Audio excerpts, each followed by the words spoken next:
Hi, I'm Sharon Moody. This is my third video,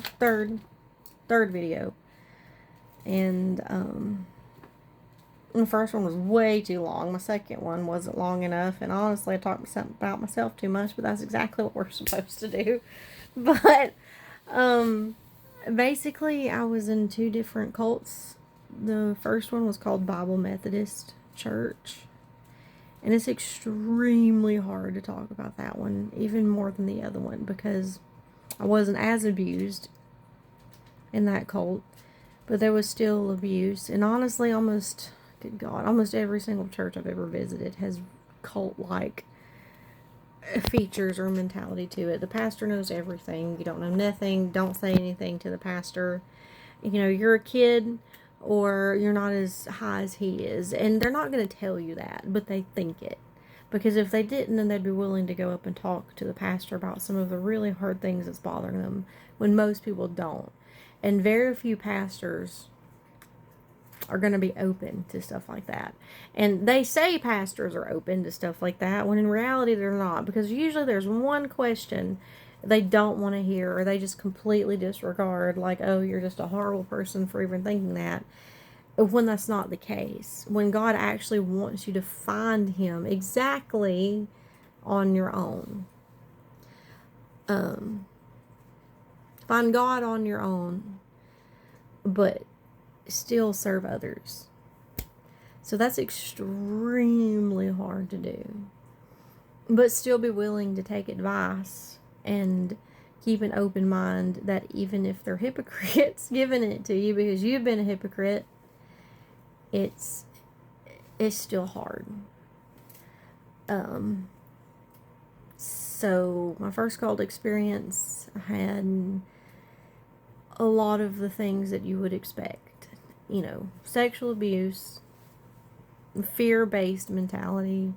I know nothing, you don't. You're, just a child. You're just a weirdo. You're just a redhead, literally. What do you know? My second one was way more cultish.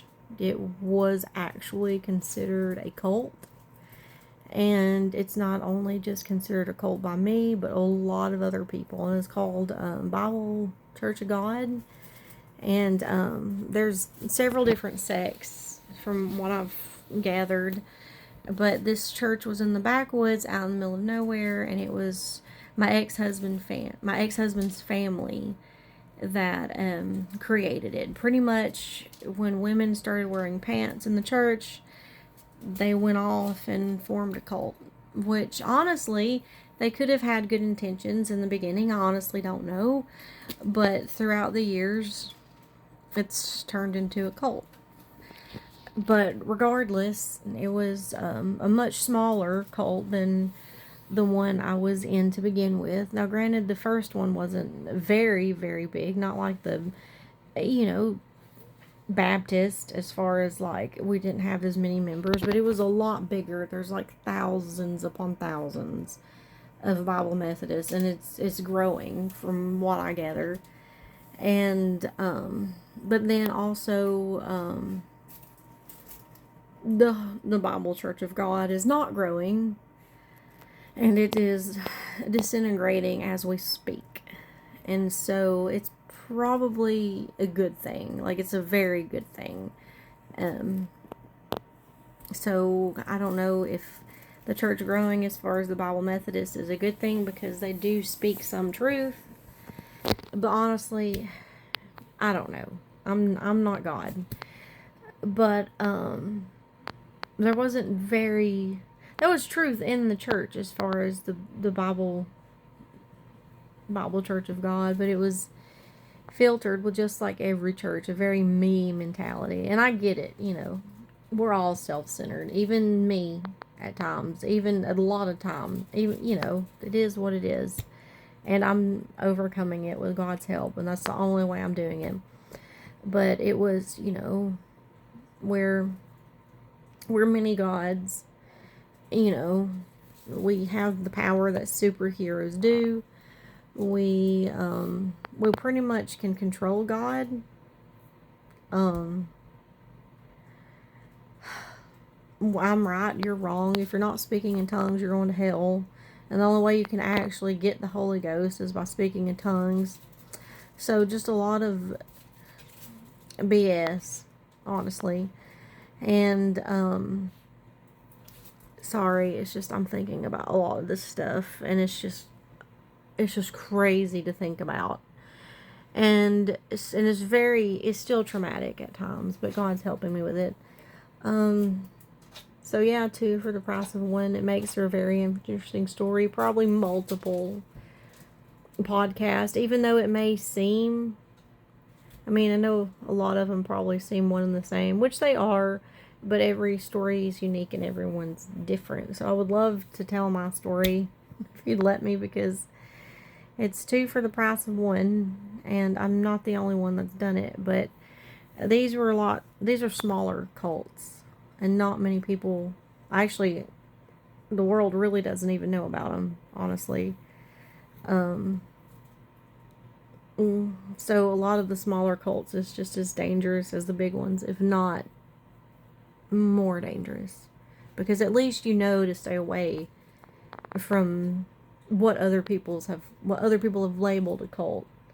But when it's something small and it's just a small local church or several small local churches, you're not going to know to stay away from them, because they're in society and everyone loves these people, because I mean, a lot of them can be genuinely sweet and kind people. It's just the church they go to is a little messed up and unhinged.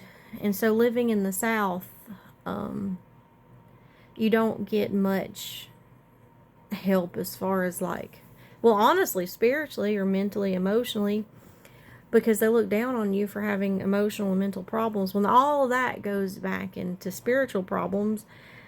But, they're a church and they're supposed to help you, when in reality they're not helping. They're sending you further from God. And I know you're not supposed to love people more than God, and that you should only have a one-on-one relationship with God. But God says if you're having a one-on-one relationship with Him, you have to serve others. And you have to love people and not look down on them. I mean, I don't really understand. They're just pulling stuff out of their butt crack, and they're using the Bible to do it. I'm sorry, that sounds nasty, but it's the God's truth. And I mean, we've all done it to a degree, but it's still not okay. And so living in a cult is hard not to have the same mentality even after you left. It is so hard. So honestly, your best bet is probably not to go to church and just do things on your, because if you can't have a great church service by yourself at home or with just a few other people like your friends and family, then you're going to church for the wrong reasons.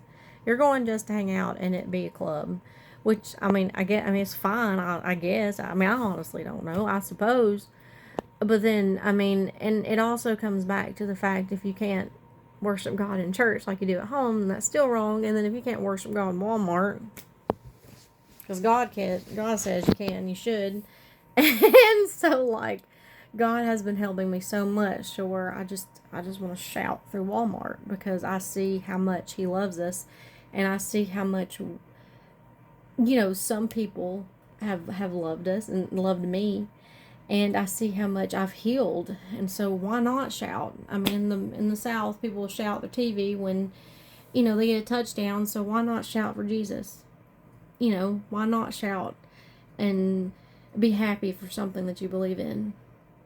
And people shouldn't judge you for it either. That's just so messed up, especially living in the Bible Belt. It's either you believe it or you don't. So this is for myself included. And God forgive me for being a hypocrite. But I've made my decision to follow Jesus. And I've made my decision that, sometimes it's going to get difficult. But I can't give in. And if people have to hold me accountable for that, then so be it. Because I obviously can't hold myself accountable, because I need a lot of help and a lot of work, and that's okay, because I was abused and used. And if you don't need help, if you've been used and abused, then probably you're ignoring it, because a lot of times that's what heals God can heal someone just automatically of something like that. But then when you're called to do something and help others, God's going to when God's going to want you to heal more slowly so you can work through the process of even being able to help others. So thank you for all that you do. I really appreciate it and hope to see you soon. Bye.